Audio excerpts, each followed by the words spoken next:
Here's a revealing development.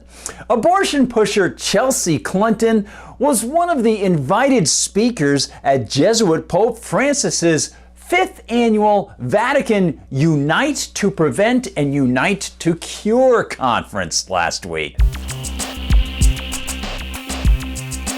Hi everyone, I'm Gardner Goldsmith for MRC-TV. You know, it's always a learning experience to see a person who financially benefits from the freedom of speech simultaneously call for the silencing of others. Likewise, it's always informative to see the supposedly Catholic Church based in Rome not only cozy up to such a hypocrite, but also not show any qualms about the fact that she and others invited to a papal gathering are rabid promoters of not only speech suppression, but abortion.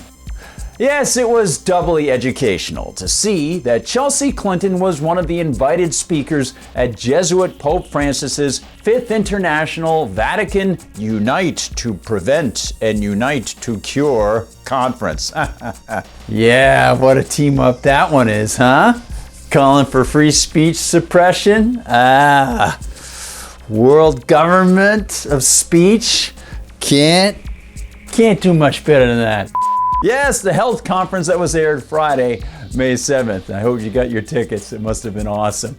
And, well, Chelsea wasted no time to show that she thirsted for the suppression of free speech across the globe. As Dorothy Cummings McLean adroitly reports for LifeSite News, quote, Chelsea Clinton has spoken out against freedom of vaccine critical speech at a Vatican conference dedicated to dialogue. I love it. It says, listen, this conference is all about free speech. Now you shut up. That's awesome. Yes, a dark irony certainly comes through. Here's more. Speaking during a pre-recorded online meeting, Clinton, 41, responded to a question about so-called vaccine hesitancy regarding COVID-19 vaccines by saying that there must be a global effort to crack down on vaccine-critical social media posts. Zounds! God forbid people want to exchange thoughts and information, maybe offer opinions and test theses. To utter such verboten skepticism is to engage in an act of blasphemy.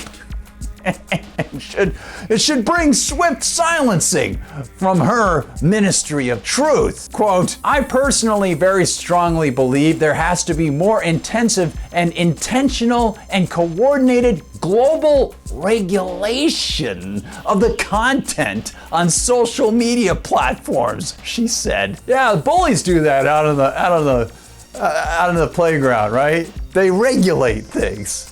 Yes. Global regulation.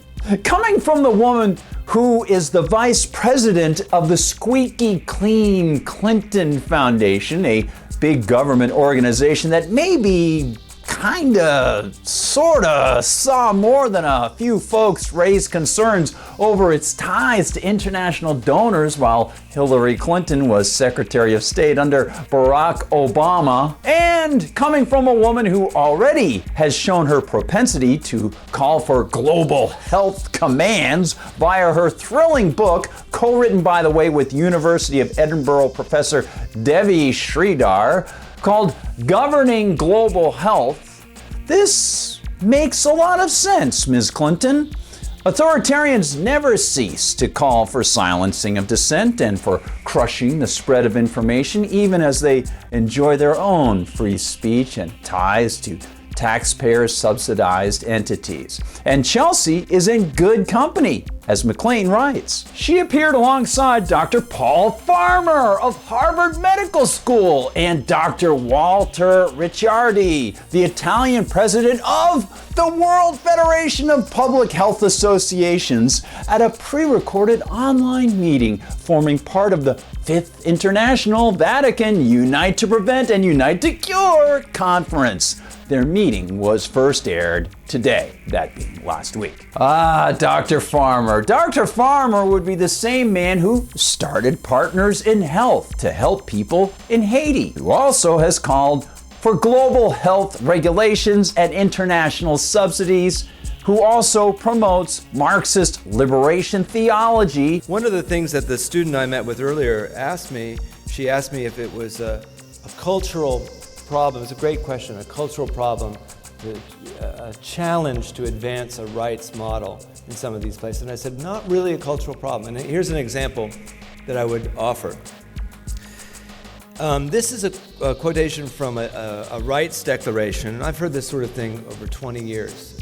And these are claims made about rights, including what I'm calling social and economic rights, the right to health care, the right to education, by people who have not enjoyed them. That corrupts the very heart of Christianity and turns the idea of love thy neighbor into force thy neighbor to hand over cash and rights so the state can do what it calls good. There's a conundrum for us. And who has been involved with the social justice movement around the world, and who also, as editor of Health and Human Rights Review, a publication of the government-subsidized Harvard University's Harvard University Press, also has put his name behind international pushes for abortion.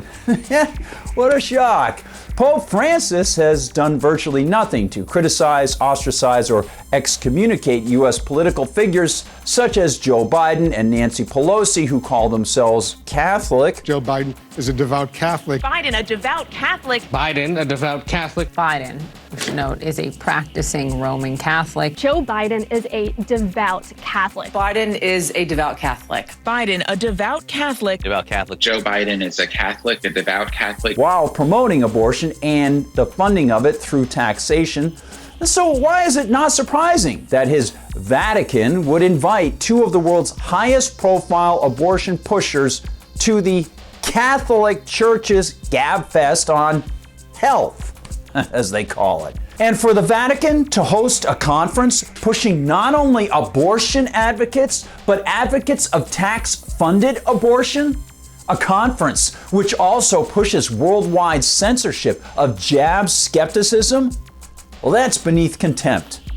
Perhaps a few of these elitists might consider the idea that some people realize the truism, your seatbelt does not protect me, my seatbelt protects me, that it holds true for vaccines. It's too bad Chelsea Clinton, who has published numerous books, and the Pope, who appears to need some help recalling things like the 10 Commandments. It's too bad those people don't want other people to discuss these mRNA jabs. Unless, of course, those people are promoting the uniformly big government narrative and they are overlooking huge questions about jab safety and the jab's ties to abortion.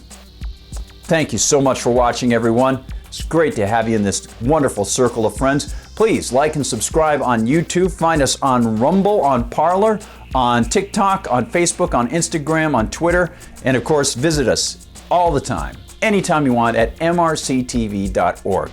You'll always find out what the team is doing there. For MRC TV, I'm Gardner Goldsmith.